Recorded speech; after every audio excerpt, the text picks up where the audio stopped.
Siyempre, excited na ho ako. At ganun din kayo. Alam kong excited na rin ho kayo na malaman na natin ang katotohanan sa mga pinaparatang inaakusa kay Sara Duterte, ano. Oh, di ba? Lahat naman siguro tayo, sabi ko nga DDS ka man, loyalista ka man, o pinklawan ka man, dilawan ka man, asulan ka man, o putian ka man, kahit anong kulay mo pa, basta Pilipino ka, interesado kung ano totoo rito.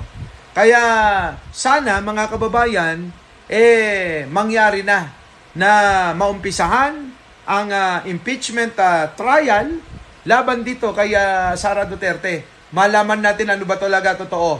Totoo ba na minura niya at pinagbantaan niya ang buhay ni Pangulong Bongbong at ni First Lady at ni Speaker? O totoo ba na maraming mga pera ang nakukuha nila sa mga drug lord, mga kababayan? Nakakatakot yan. Drug lord ang pinanggagalingan daw ng pera at galing din daw sa illegal na sugal yung mga pera ni Sara Duterte.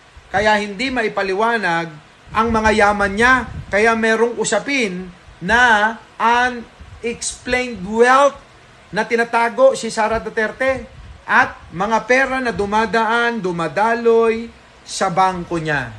Mga kababayan, yaan ang gusto ho naming malaman. Gusto kong malaman. At sana ganun din kayo. Gusto nyo rin sanang malaman kung totoo yun.